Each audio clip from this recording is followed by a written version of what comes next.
The lights have flickered, so we're ready to go. My name's Raleigh Smith. I'm honored to be the host for this evening's Keese School session. My job as host is very minimal. It's to first welcome you for all the support you give to Keese School.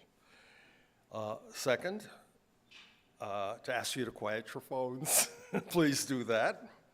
And third, and most important of all, is to urge you to use this day, this moment, to share ideas for continuing Martin Luther King's dream of co-creating what he called the beloved community here at Asbury, in our neighborhoods, and in our troubled nation that we all want to see become a beloved community. And to help us do that, we have a wonderful panel of 3 people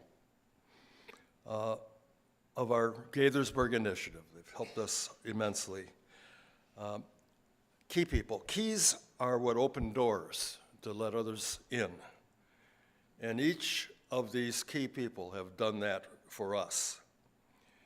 And so, saying no more, I turn this session over to our GBCI board chair, former chair, that is. He has no pretense to authoritarian autocracy. Spence Limbacher, who will take it from here. I gave...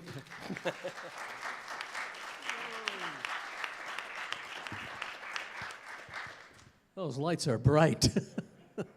Yeah, I gave up that office willingly after about 6 years. I want to thank everyone for coming, although I can't see any of you now. I saw you earlier. I've not done one of these from this stage in quite a while, so I want to thank you all for coming tonight. And I'm basically going to be the facilitator of the conversation with these individuals. I will open it up. Over the last 15 years, GBCI has been very successful bringing together Asbury residents with the larger community in Gaithersburg to build strong intergenerational relationships to bring about Dr. Martin Luther King's vision of a beloved community. Most people understand GBCI's many direct service programs, our mentoring, our early steps, and others. What they most don't understand is we also do a lot of advocacy work. And we're going to talk tonight about how we can be better advocates for the changes we want to see in this country and in our community. We're going to hear tonight from 2 partners. We do a lot of our advocacy work through partners here in Gaithersburg. First, Action in Montgomery, AIM, and Habitat for Humanity are the 2 people we've brought here to speak with us about the work that they're doing to bring about a stronger and more equitable community here in both Montgomery County and in Gaithersburg. Tanushri Isaacman is the lead organizer for Action in Montgomery, is here. And Tanushri, could you tell us a little bit about yourself Sure. Good evening, everyone.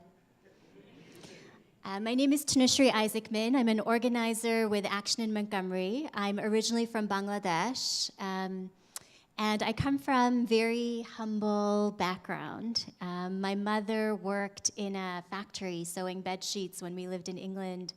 She was a teacher when we lived in Bangladesh, and she spent much of her career in the United States as a cashier in Walmart. Very humble backgrounds. But I've had the great pleasure of organizing with Action in Montgomery since 2017 and in very close partnership with GBCI. And we have gotten into some really good trouble together. And I'm excited during the course of today's conversation to share a little bit about that. Now, AIM, in 2 weeks, we will be celebrating our 25th anniversary.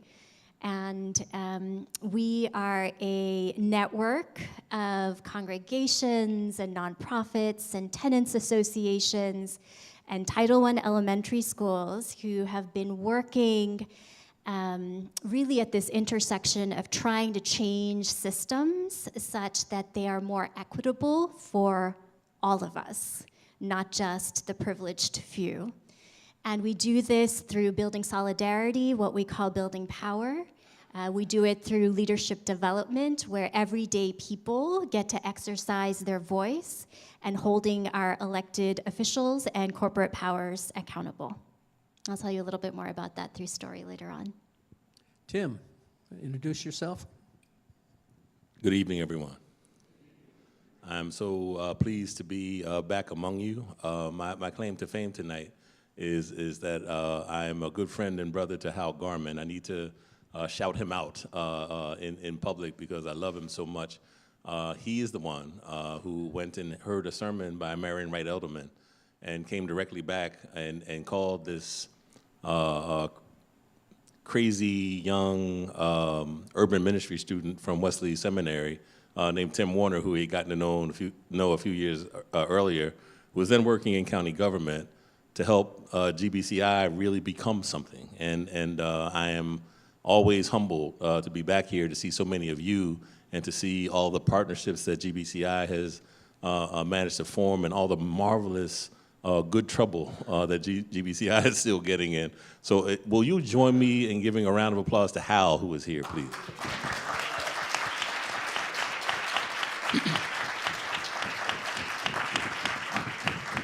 He is part of my identity here.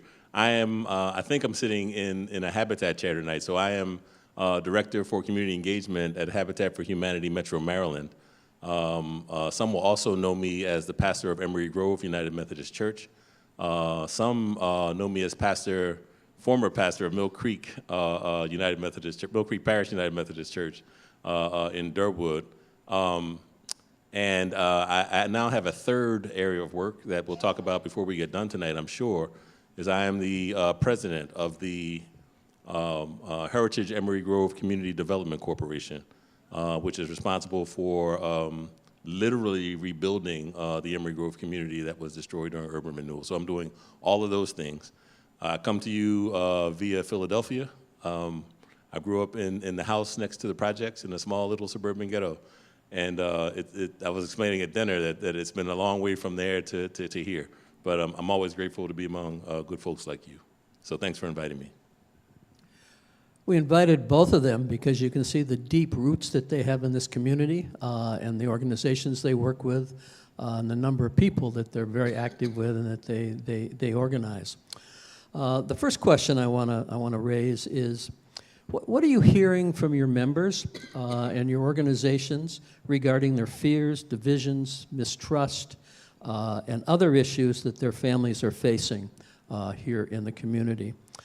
About 4 or 5 days ago, I got an email from a colleague of Tanushri, Cynthia, who we all know, who sent out a 2-page thought piece on what she reflected on what's going on in the country today, and I thought it was really good. The comments came from AIM leaders who have been holding hundreds of one-on-one conversations and small group conversations. They call them listening sessions, and Tanushri can talk more about that, with their members. And they heard the same word over and over again, and that word is fear. And that struck me as something that I have heard in our community too. Fear of being separated from their loved ones. We see it every day on the television and in the immigration issues and the ICE. Fear of the rising hatred in this country. Fear about their children's future. On Saturday, I went across the street to South Lake Elementary School, where they had a focus group with about 20 or 30 family members. And all they talked about is the fear for their kids, not getting a good education, safety, other things. So there's a great deal of fear out there. The fear of the rising cost of living, the fear of losing rights that they believe they were secure, and the fear for the very fabric for democracy and the fear of isolation. Tanushri, can you tell us a little bit about what you're hearing out there and what some of the experiences you've had with people in the community you work with? Yeah, thank you, Spence. So in September, we launched a massive listening campaign. And with our sister organizations in Howard County and Anne Arundel County, we committed to listening to over 3,000 people in person, face-to-face. And this is a critical time when our partisan politics are tearing us apart and telling us that we are very different from each other, for us to take the time to listen to each other. And during the course of these conversations, leaders across our congregations, our communities, and schools have built intentional time to sit down with each other and share what is something that is keeping you, your family, or your community from thriving, and to share a story. And over the course of these conversations, there has been a lot of heartbreak, and indeed, a lot of stories shared about fear. The things that we took for granted, being able to take your child to school, the ability to go to your doctor's appointment, the ability to drive to a friend's home for a meal that's in Frederick County, all of those things that we once took for granted, we have to rethink about the risk that's involved in engaging in those activities. So indeed, we've heard a lot about fear, but we've also heard stories about solidarity and mutual aid and ways in which people have been standing up and standing together. The ways that PTAs have been raising funds for immigration lawyers. The ways that during food distribution lines, people have been connecting with each other. Just the myriad of ways that people are stepping up, including our mediating institutions, our congregations, and people of faith. Tim, what are you hearing from the people you work with in the housing field and in the community? So I happen to have a position. My professional location merges housing and my pastoral ministry. So Habitat is a partner in our development work at Emory Grove, and we're building 550 units of housing there. And I always have to tell people, declare which organization I'm speaking on behalf of. And so I'm speaking on behalf of all three tonight, just so you know. And so I guess I need to talk about three sort of layers of folks that we're talking to, and each of them has a view that is united by the same thing Tanushree just said. At the end of the day, this pressure that is coming from the madness and chaos that is our federal government and all of the entities that make the government these days. People are finding unity in their humanity at the end of the day. After the fear comes a reaching for other humans, and that is happening. But in our community, it is a slave descending, we call it foundational African American community. The church where I pastor is an African American church that is becoming multicultural as a matter of survival and as a matter of theology. And so the African Americans have a very different view of what's going on. I'm a child of the 60s. I grew up in the wake of the civil rights movement, and I need to declare to you publicly today so that you understand that I'm a free black man and an unashamed Christian. Before I be a slave, I'll be buried in my grave. Nobody is sending me back to that.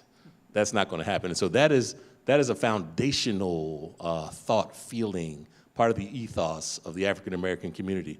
If it comes to war in the street, that's what it's going to be. But we're not going back there, right? So that is a reaction to the fear that is really causing the chaos in our federal government. people are afraid of losing power, literally because they think that the people that they have held powerless, when they gain power, will treat them the same way that they were treated when they were without power. Right? That's a whole dynamic. That's a thing.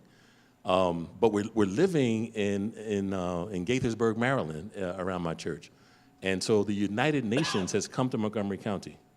We are a majority-minority community in this county, the bellwether for the rest of the entire country.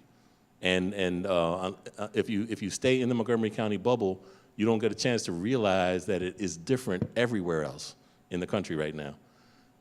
And so we're knocking on doors. We're talking to people about housing development. And when you enter into conversation with people and trust begins to develop, they begin to divulge all these things about how they're feeling about everything. And there is a great amount of fear. We live among people who currently are undocumented, new Americans, and they're afraid to send their kids to school. They're afraid of any traffic stop. They're afraid to go anywhere where anything official is happening. And that was the case 10 years ago. It is now heightened because they're really afraid that a bad day can get you deported, not to your home country, but to some other country where you may be hated and abused. So that's also a part of it. But I also represent the nonprofit community, and please understand how important the nonprofit community is to the work that we all imagine in places like this, in settings like this. Anything that looks like you're doing something for people who have been disenfranchised is being cut off in terms of funding. So at Habitat, much of the housing, much of the funding that we get from the federal government is in jeopardy. Some funding from the federal government comes through state block grants to the local government, and people are literally sitting at a computer somewhere in our federal government now, sweeping through nonprofit websites to see if they're talking about anything that relates to DEI or justice. And so we've had to scrub our public narrative of that language while we continue to do the work. We buy houses inexpensively so that we can rehab those houses and sell them to people at an affordable rate, so that people who have been locked out of the homeownership market can buy houses at a 1% down payment and a 0% interest mortgage, thereby building intergenerational wealth. We're taking the long game in destroying poverty, and seeking to impact all the rest of the things that living in a house that you can afford in a stable neighborhood, connected community, will do for you. Every other social variable increases because of it.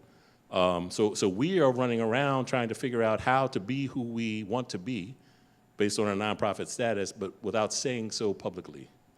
We hope and pray that this too will pass, because it is really, really difficult to do this work incognito. So those are the things I'm hearing. Fear is really the watchword for where people are. Reverend Warner, something you said really struck me, and one of the things that I've been hearing in the African American community is this is not new. We've been here before, and I find great comfort in that we have overcome, and that there are leaders amongst us we build solidarity with, and we will overcome.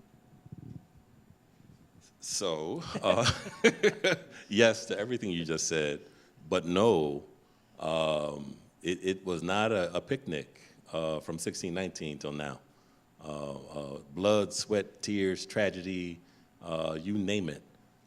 This community, my community, has endured, but it hasn't been easy. And nobody wants to go back to that. But because you threaten us with it again, doesn't really faze anybody. Already done that, been there, done that. I will say this, and please don't hear me with a threatening, using a threatening voice to anybody here.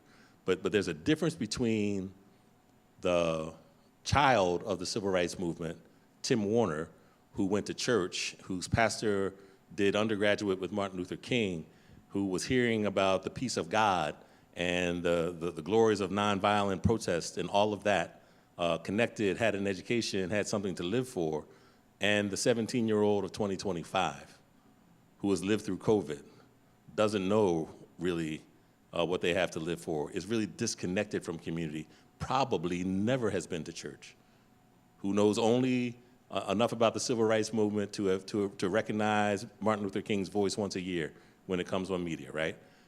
And unlike the Tim Warner of the 1960s and 70s, can buy a gun as quickly as he can get a drink of water. So if the government continues to press, if ICE continues to show up on the streets in neighborhoods, we're going to be in civil unrest pretty quickly. And it's not going to be good for the government workers, right? Not going to be good for ICE. It's not going to be easy to whip out a gun and assume power, because everybody's got it. It's been democratized in terms of weaponry. So it'll be a really devastatingly horrific thing, but it won't be the first time this has happened. And I don't wish that for anybody, and I don't want it. But I think if this continues, that's the logical end. That there is beloved community, and then there is not beloved community. What I'm talking about is not beloved community, which is why I think we have to figure out together how to resist. Tanushree, talk a little bit about how you take your members and the congregations and the 3,000 people you've been in conversation with. How do you move them through a process to get them to act? And what kinds of actions are you looking, or the organization looking at they're taking to deal with some of these issues of mistrust and anger and all of that? I'm going to give you a very specific historical example. 4 years ago, was it 4 years ago? We started doing some listening sessions at Southlake Elementary School. How many of you know Southlake Elementary School? Yeah. I see you, but you're out there. So that was the former principal, Miss Celeste King School. And when we started doing listening sessions there, we started hearing about the dilapidated condition of the school building. And so we organized together with the Gaithersburg Beloved Community Initiative. We spoke with hundreds of parents, many of whom lived at Cider Mill Apartments across the street. And we started doing our own research. We came up with our own rubric for evaluating school building conditions, and we started touring different schools in Montgomery County Public Schools, just seeing the disparity that exists here in our public school system in the western part of the county versus up county and east county and down county. And then we started talking with some folks, some experts, to figure out how do we engage in this process in a way that's going to be meaningful. So we started doing our own power analysis and getting into some power meetings. And we started bringing forward the voices of students, teachers, community members, even parents from the wealthy schools, talking about how Southlake Elementary School and Burt Mills Elementary School, another Title I elementary school, needed a new building. We started sharing data as well. Teachers would have like thermometers and cameras in their science classrooms capturing footage of a cold day outside and how cold it was inside because the HVAC systems wouldn't work. The students would have to take tests wearing gloves and wearing a jacket. Ms. King, when she would walk into her office in the morning, her desk would be littered with rodent feces. The first thing she'd have to do is clear off that feces before she could start her day. Just the indignity of this elementary school, where she wanted to teach children to be proud of who they were and to have the environment they needed to be able to learn and excel and reach their potential. So from listening, we moved into research, we went into data, we went into power analysis, we went into power meetings. And as we started telling the story, we started building solidarity amongst ourselves to get into the campaign. And so we showed up at the school board meetings and giving testimony in huge numbers, where they had to open up the overflow rooms for us. And then we got onto the capital budget recommendations from the Board of Education, from MCPS going to the County Council. And then we started going to county council hearings and meetings, and we got onto their budget. And so they told us, they assured us, we had an action with hundreds of people at the People's Community Baptist Church, and they promised that they would renovate South Lake Elementary School and Burnt Mills Elementary School. And we thought we were done. And then COVID happened, and a lot of conversations started happening behind the doors and not in the public realm. And I got a call from one of the council members saying that South Lake, once again, had been moved down the list. And so went back to Ms. King, and she said, not this time. So we regrouped, and we got the press involved. And so we had this action during COVID, 6 feet of distance, outdoors. We called the press in, and we made it a big deal to say, here's a county that talks all the time about equity, all the time. And yet, we have schools where children are fainting because the air conditioning isn't working, and children are cold in the wintertime. Is this equitable? Are you funding turf fields in the western part of the county when children don't have the basics in this school? And so our county found the funds to be able to renovate both South Lake Elementary School and Burnt Mills. And that had a lot to do with the solidarity that we built together with Gaithersburg Beloved Community Initiative. Started with listening. We found the issues that were near and dear to the people directly impacted. We built solidarity. We got into good trouble through doing our power analysis and our political meetings. We made a demand, and then we held them accountable to the commitment that they'd made. There's another piece of that story that sends a chill up down my back every time I think about it. At the end, we weren't able to have a big meeting because of COVID, but I think you pulled together and the organization pulled together about 400 people on a Zoom call with the county council. They were up, in their office, and AIM and others brought in students to testify, parents to testify, and others. And it went on for about an hour, hour and a half of giving testimony and asking questions and all of this. And at the end of the meeting, all of the county council members voted again to put the money back in the budget. And then the chair of the council, Mr. Katz, who is a close friend of GBCI and others here, he said, I have something to say. I want to say something. He said, I have never felt the kind of pressure that I have felt from all of you on this phone call. And you made this happen. And they went around the room, and every single county council member said the same thing. I've been doing this work for, I don't know, I'm 80-some years old, 50 years. I've never heard a public elected official admit that pressure was put on them because of large numbers of people. It was really a wonderful story. Thank you. Tim, you gonna? Yeah, may I add just another piece to this story? There's another story around this. I served for 5 years as the Chief Engagement and Partnership Officer in Montgomery County Public Schools. I am who I am. Everywhere I go, I do the same dance with whatever partner is in front of me. And this time it was the school system. And my goal was to help organize community at school. So knowing that people are, by law, obligated to bring kids to school every day, I wanted to organize families so that their students could get what they needed to get. And I became aware through the work that I was doing with other agencies in our government that there were no out-of-school time activities that were free at elementary schools, and that the disparity was huge. Bethesda Chevy Chase High School, I'm going to call some names out here, at the time, had a foundation, not just a PTA, but a foundation as an offshoot of the PTA that raised nearly $2 million a year for just extra stuff, right? And if you go to Springbrook, and if you go to all the schools on the East County, and the ones in places in Gaithersburg, not only do they not have the foundation, they don't even have a PTA that is organized well enough to deal with all the parents.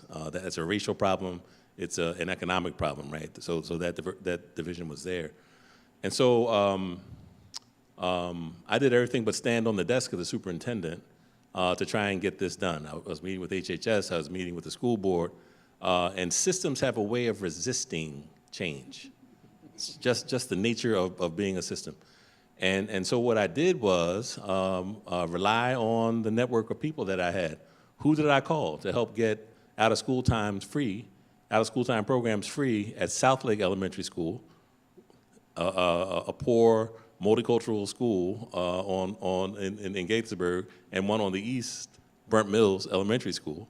And so I decided, you know what? I don't have enough power inside this organization. I'm the Saint and Caesar's household. I'll call somebody outside who knows how to organize people. Who did I call? Action in Montgomery. And so all of this work really got started there.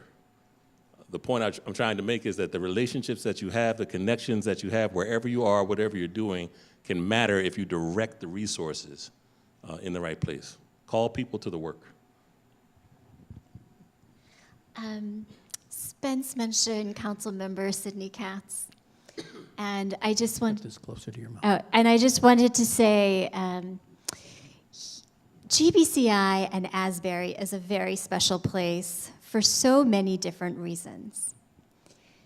The elected officials in our county and our state for this jurisdiction consistently come here to present their issues and their ideas and to speak with so many of you. You have a close relationship with so many of your elected officials. And you have used those relationships to bring justice, systems level justice to this county. And the example that Spence shared about getting the budget back, getting this new school building for Southlake Elementary School, Councilmember Sidney Katz was a key voice in that conversation. And this is his district, and that had a lot to do with GBCI. And it was Hal that got him. Yeah. Let me kind of move. We're going to open up for questions in a minute or so, but I want to get your two ideas on how we here at GBCI and Asbury can work more closely with you and your organizations. Some ideas of how we may strengthen our partnership with you. I think you both talked about the really need to work with others outside. That's what we do. Are there things that we should be looking at as we move to our next 15 years of GBCI, of strengthening our relationships with organizations outside the community, bringing people together from outside the community with residents here, and ideas that you might have of how we might work more collaboratively together?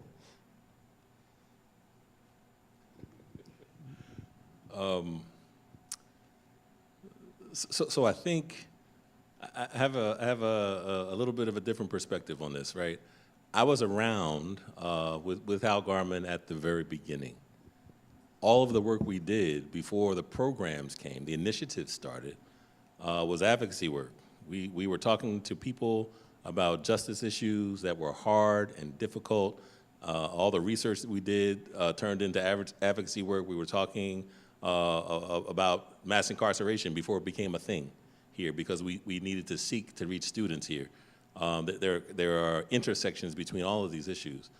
And so the headline for what I'm about to say is, I hope in the next 15 years that this powerful aggregation of seasoned professional people who happen to be in retirement now have resources that should be directed back to advocacy work.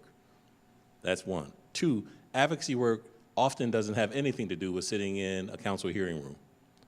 Advocacy work starts on the street with conversations with people who you meet to build relationships that matter. If a relationship of trust is built, resources open up. Tonight at dinner, I got to know who Tanushree was, and we got 4 conversations that we know will not end, that we have to have. But today, as I sit, all of her resources I already know belong to me. She's going to tell people, you need to meet this crazy Tim Warner, right? And all of mine belong to her. There's this group of people who are getting things done right? Around budget, around organizing people and organizing money. You need to go talk to her. Every single one under the sound of my voice has that kind of power to do it. And this aggregation of people who are here together with all these gifts and all this experience can be so powerful. You've already been powerful, but you can be 10 times more powerful if you get back first to the advocacy work and let the advocacy work drive the programming work that you do.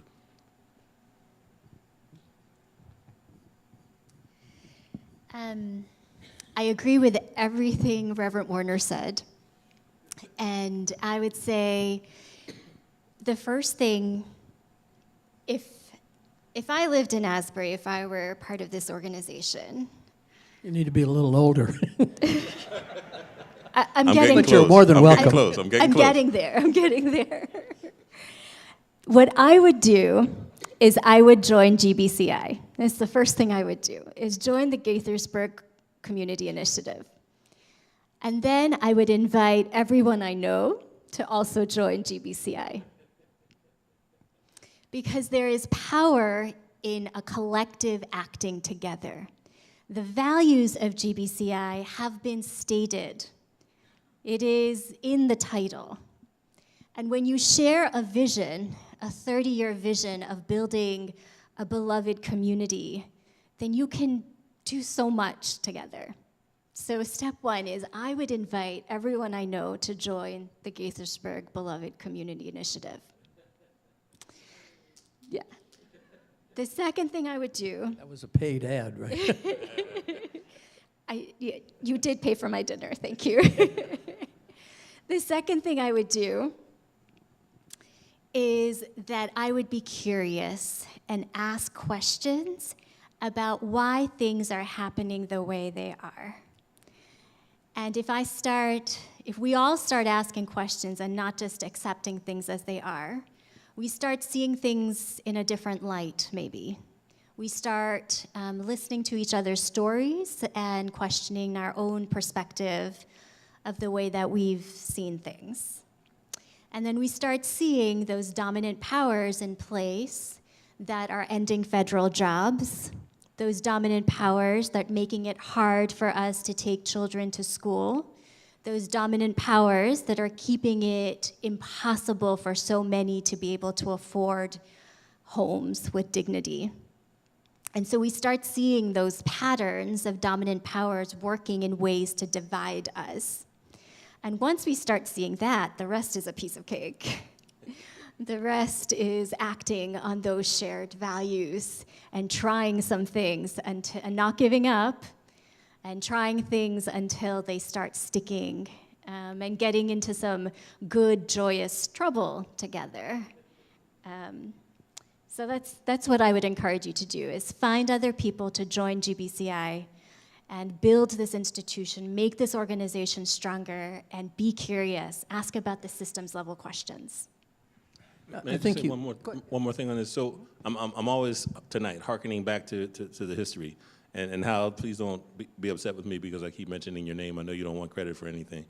But when I got the call from Hal, he said to me, Tim, I've just heard this brilliant sermon. I can't sleep at night because of it. And I'm staying here at Asbury Methodist Village, and we've just built a huge fence around this entire place, and people are complaining about crime. And we began to have this discussion about this one question: why? When you begin asking the why question, you get to what we in community organizing call the issues of systemic change, right? What's at the root? What is the root cause of all of this? Well, why is the crime happening? Because people are not connected to you. Why do you build a fence? Because you're afraid of the community that's around you. How do you interact to fix that? You go reach out to community. Well, who's now in the community? And all of a sudden we're talking about third graders and people who have been arrested and folks who are immigrants that are not like the people who are here. And then you start doing the research, and that's where the advocacy begins. But the why question is the most important question you can ask. Each one of us every day after we turn the news off, and I hope you all are turning it off quickly, right? Ask the why questions, and then ask the why questions of people who do not look like you, and listen hard for the answers. develop the relationships that that conversation will lead to, and then ask the question, what can we do now together to fix it systemically? Really, really important work. And you've always been engaged in that work from the beginning. It's a part of the DNA of GBCI. Let me just respond to what both you said, I think is absolutely right. In many ways, we here at Asbury are somewhat isolated in our own community. The gate and the fence does that to us.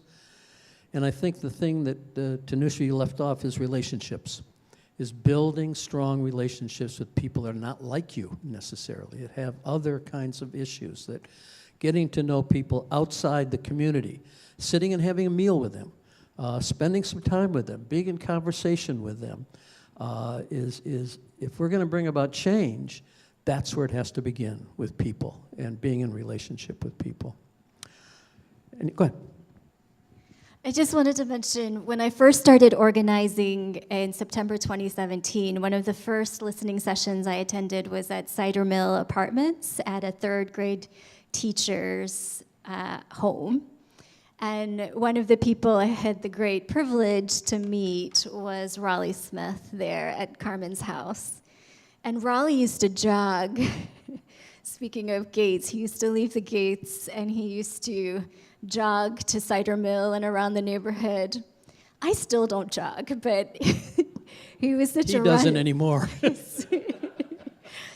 And I was so inspired in the ways in which he very intentionally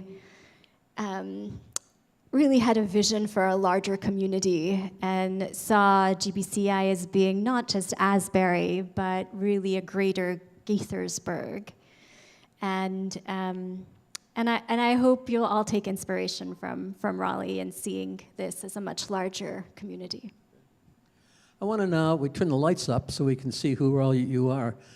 I want to open it up to the audience for some questions. I think they have put out some wonderful challenges. So we have people with microphones out there. Let's see if we can get some questions, and let's get into conversation with each other. Put your hand up if you have a question or a comment, or yes, over here.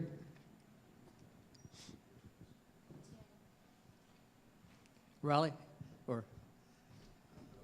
Try to do it faster.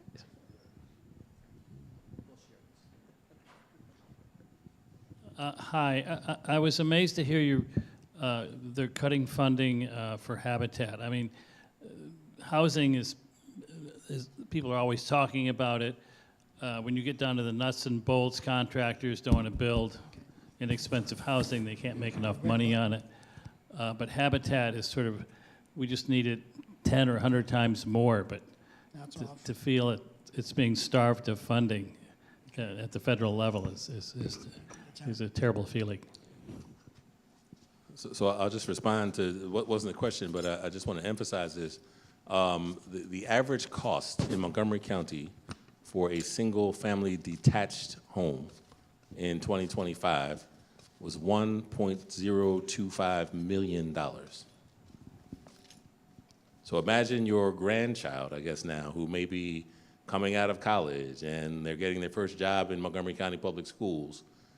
And by the way, the entry-level salary for a school teacher now puts that employee below the Montgomery County self-sufficiency standard. So you automatically come here, even with an entry-level job and a master's degree, making a salary that puts you on public assistance right away to survive. You need some extra money from somewhere. Your job isn't going to let you do it without some assistance. And so that's where we live. Imagine now, for a standard mortgage, saving $200,000 for $1 million house. And imagine an interest rate of, what was it, 7% now, something like that, for a home? What the mortgage is going to be, what kind of a job you have to do that. And then think about further what happens when people can't live where they work. And then think about the future of our county. Who's going to come here to live now? All of that is at stake just because of this one issue, housing. It's a big deal. And our federal government wants it that way. Because there are certain people who look a certain way and come from places that they don't regard highly, who they like to eliminate from this country. And the structural racism means they can do that by code and by law, which is why we're now running a government by executive order. That's the environment. It's not just Habitat, it is every nonprofit that you care about is undergoing that kind of pressure from our government. So thank you for the observation. Other questions? Yes, sir. Thank you. Thank you for your talk. I've just lived here about 10 weeks, and I'm reflecting on the idea of the dominant powers. It's the dominant powers that built the fence around Asbury. And so we are representative of the dominant powers. I mean, like it or not, we upper middle class people are part of the problem. And so I struggle with this all the time, trying to figure out what kind of legacy do I leave my 3 granddaughters who are 10, 15, and 18, and what kind of world are they inheriting? Regardless of whether it's low income or high income, we are creating a very dysfunctional world. And so I guess my question is, what responsibility do we, the rich, have to dealing with other people who are rich to figure out how we change these structures so that we can give adequate wages so that people can afford the houses, and so that we start to bring about sustainable change and climate change and all these other elements that are just hanging out there unresolved because we, the rich, haven't yet come to the realization that we are the problem. As Pogo said many years ago, we have met the enemy and he is us. So what do we do?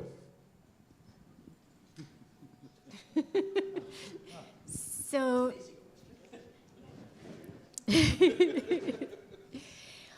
in organizing, we contrast dominant power with relational power.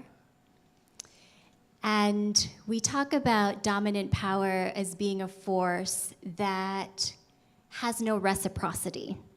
It means that I tell you what to do, and I do not give you any other options. And in contrast, relational power means that we are accountable to each other, that we have taken the time to build relationship, as Reverend Warner had mentioned, and that I have shared something deeply about my self-interest, and he has shared something deeply about his self-interest, and we are finding common ground together to work together. So I'm going to turn this question back on you because I have had the great privilege of working with so many people across different class status who have been able to exercise relational power in ways that have felt like they were doing it with integrity to change systems. And I'm curious, maybe not just you, but maybe others, what are some of the things that you have done to change that dynamic, to change a dominant power dynamic into a relational power dynamic? While we're getting a microphone to some of the people who are about to speak, and I hope there are many, I just want to also throw a little bit of fuel on Tanushrie's fire here. Just because you start out as an agent of the dominant power does not mean that you have to stay that way. What are the relationships in this room that could turn the dominant power to not being dominant anymore? People who live here, whose money helps the dominant power stay dominant. What could you be doing? Go ahead.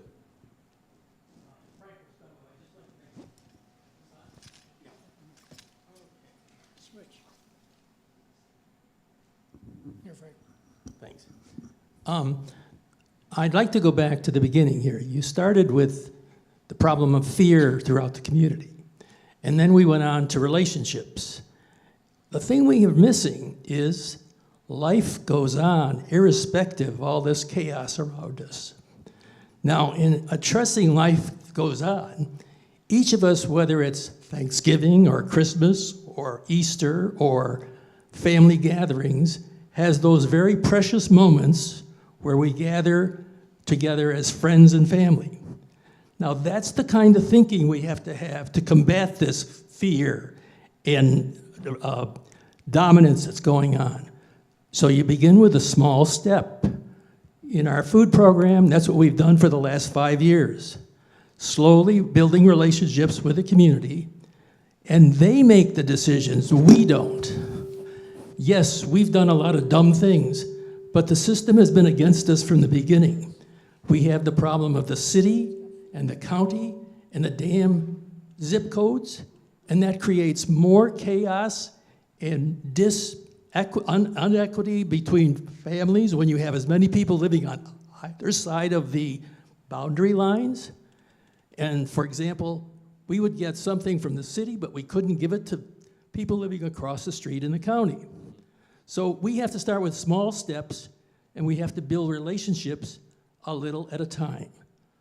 Before COVID, we built relationships with the police department, so they would help protect and provide safety at the schools and at the various food pantries, et cetera. But it takes time. So don't give up, but start slowly. And the advocacy arm goes up all the way. We just haven't gone high enough yet. We've only hit county level. We need to go state and higher. So those are the points you need to keep in mind. Thank you. Other, yeah, come, Pal.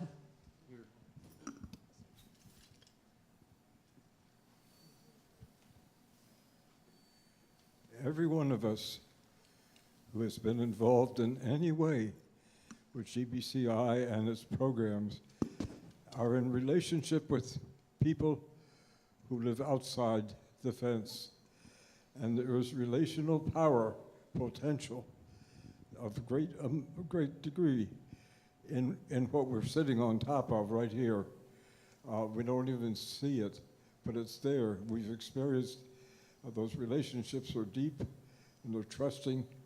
And when we had to go to City Hall to advocate for larger apartments and whatever will happen over here at the mall, there were 50 some of us who went over there. Everyone would have testified if there had been time, but there were people from here, people from out in the neighborhood, and it was a combination of those relationships that made that expression of power possible. Other comments, questions? Way in the back there.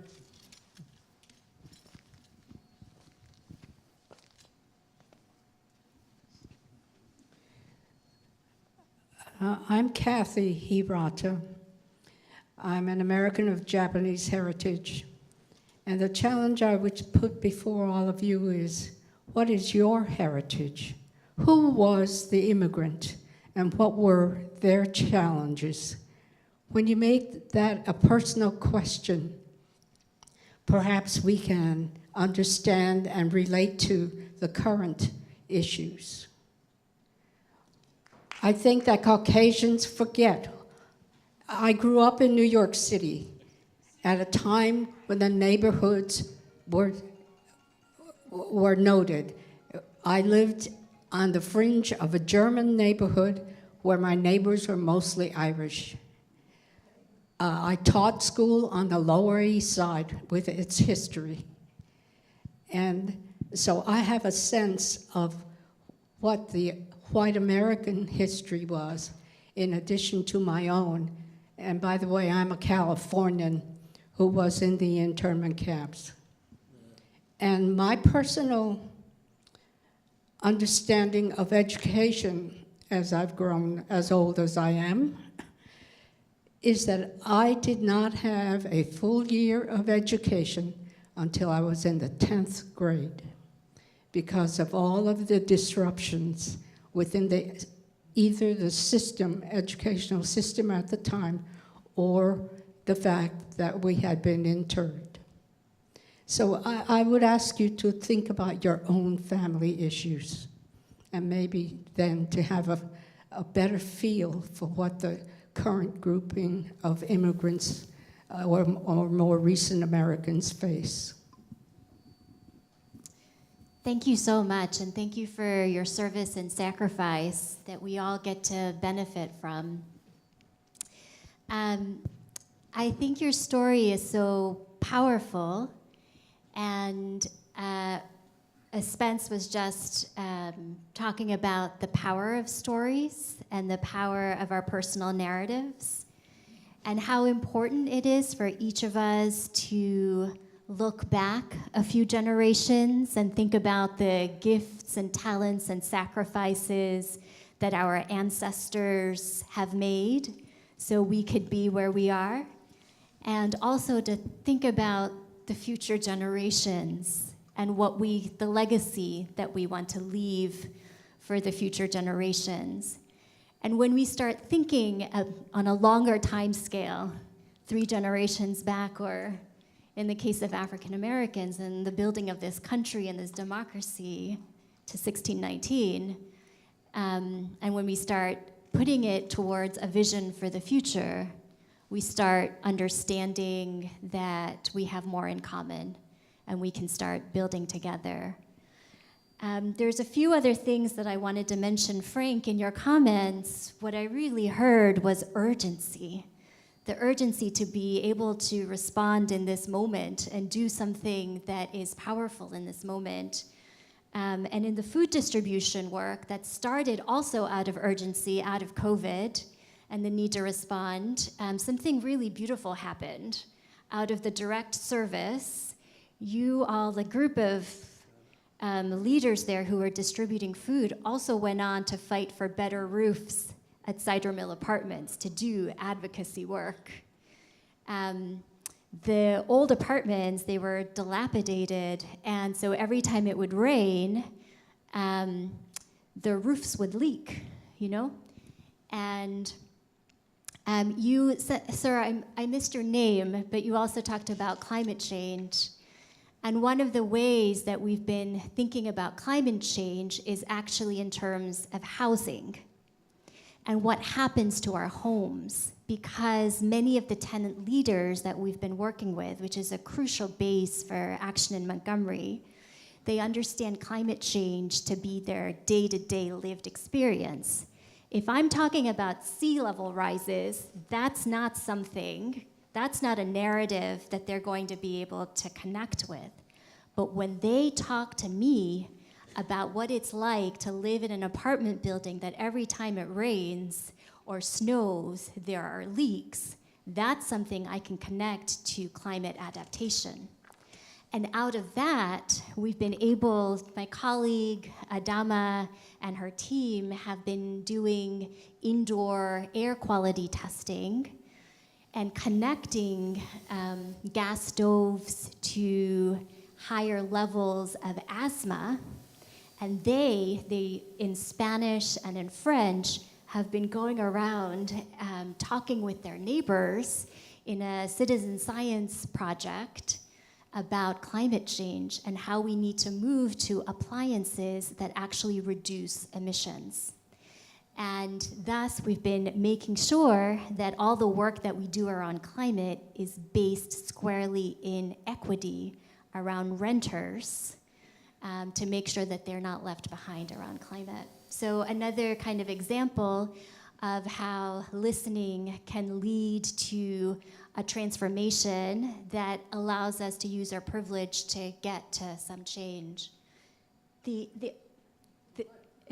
was one more example I wanted to lift up about the ways that GBCI has acted in ways that have been through relational power rather than dominant power that uses your privilege, is through the early learning program. You have been working around early literacy with young mothers, with children under the age of 5. And we had started a pre-K campaign around trying to expand early childhood education, because we know that even with 1 year of pre-K, a child is more likely to graduate high school, more likely to go to college, and more likely to get a better paid job.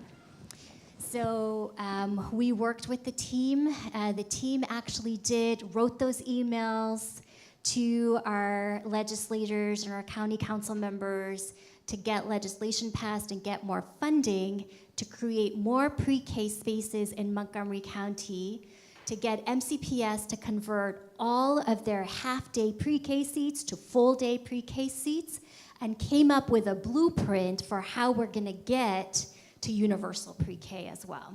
And that was starting with those, that early childhood service-related program, and then building to systems level change. We've come to the end of our time. Let me just thank our two speakers for their time and